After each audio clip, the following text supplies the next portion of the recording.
Welcome to San Antonio, Texas, the Alamo City today at the Alamo Dome as we have a couple of squads here ready to square off in the Valero Alamo Bowl. While this game caps off the regular season, how that season is remembered will be impacted greatly by what happens in this game. As we'll see, the number 6 team in the country, the Oregon Ducks, taking on the second-ranked team in the land, the Penn State Nittany Lions. For EA Sports College Football, I'm Reese Davis, joined here in the booth by David Pollack and Jesse Palmer. And guys, let's get this thing started.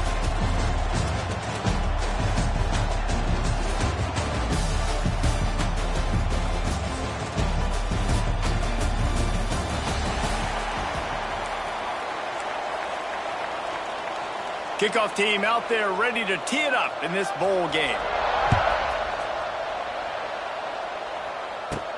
He'll start the return inside his 5. Really disciplined job by the coverage unit to get down there and make the stop at the 19.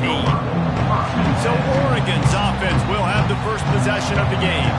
Guys, it's been a long season. These two squads have had their fair share of battles, but today, David, they have a chance to end the season with a W.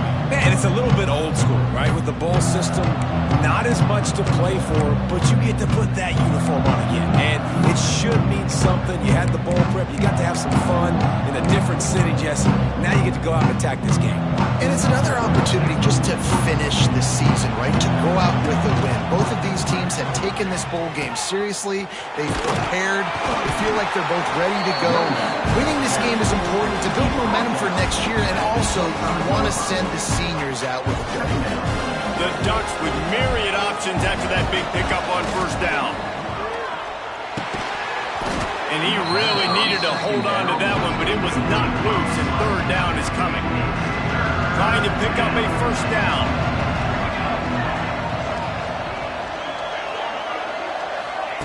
Moore will throw. Grab near the marker is Casper. A quick tackle made, but he's got plenty for the first down.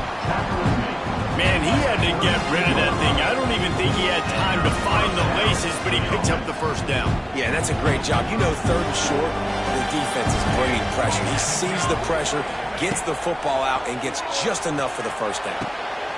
Got it in the middle, it's Casper. And he's brought down after a nice gain. It's not just the dual threat guy. You go back to Dan Fouts or Bill Musgrave or even Justin Herbert, and passers not in short supply for the Ducks. And when you think about the Ducks, you always think about the fancy uniforms. I think that's one of the first things that come to mind, but the guys you just named, it's been built on flash, but it's also been built on substance. Great players in their tradition, in their history, and just like now, just the recent history, Bo Nix, another one of those guys that's put up big numbers. Hit hard just as he released it on first down and just couldn't get it to the receiver. This pass rush is real, man. They force the quarterback, they flush him out to the left, and he's trying to scramble around, find an open guy. They still are able to get a hit on him, and that forces the incompletion. Here's the handoff. Quarterback feeling that pressure, and he's knocked down at 42.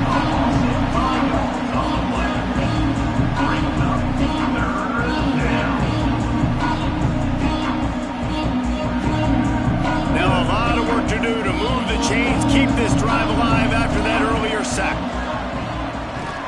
Shoots it to the left. He's got it. Just making a play, getting it to the 23-yard line. It'll be first down. There's a reason third down is called the money down. What a great find by the quarterback. Great job finding his receiver.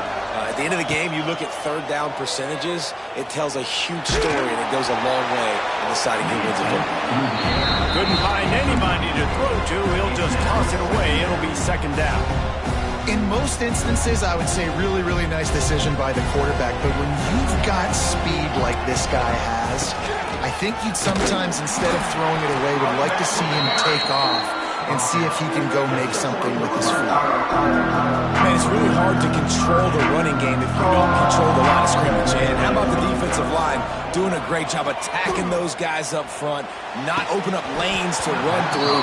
Nice job just nullifying that run altogether. Bend don't break by the defense, right? They've allowed a lot of big plays, but here in the red zone, great job in coverage on that third down. And now the offense is in an interesting situation. That thing would have hit a string in the middle of the uprights. And that'll put the first points of the game on the board. It's 3-0. I'll tell you, this is not an easy place to play on the road, especially at nighttime. This crowd, they get loud. That's the way it's been so far, but they have a nice drive to open it up. They're able to execute, they put themselves in field goal range, knock it through the uprights. They did exactly what they needed to do, taking a 3-0 lead here early on the road. That's impressive. So Penn State's offense has the ball for the first time. Guys, it's been a long season. These two squads have had their fair share of battles, but today, David, they have a chance to end the season with a W. Yeah, and it's a little bit old school, right? With the bowl system, not as much to play for. Oh, he's getting ahead of steam. He's loose. Inside the 30. He's at the 10. And he got away from the defense and takes it in. Touchdown, Penn State. You're not going to keep the lid on this guy forever. Sooner or later, he's going to get loose. He is. He's a bad mother. Shut your mouth. I mean, this dude can make plays. That's why you keep feeding it to him, because at some point, he's going to break it loose and make a huge play. That one bounds through the end zone, and it'll be a touchback. The drive starts from their own 25-yard line. Moore to the air. Fires to the big fella. And they pick up just a few on that completion. As they get set to snap it, time winding down here in the quarter. That's a great example of the defense there tackling the catch. As soon as the big fella caught the ball, down he went, not picking up the first. It's incomplete, and I tell you, this sophomore quarterback's lucky to get that one back. And those corner routes, those quarterbacks deliver the ball with some air and put it towards the sideline, away from the defender. You could tell a little bit maybe underthrown. The defender doing a good job sticking with the play, getting his hand on the football, and getting the deflection. We've reached a break, and Penn State is on top. And we've reached the end of one. Before we move on, let's take a look at our stats so far. Now to see if these guys can get back in the game as we open the second quarter.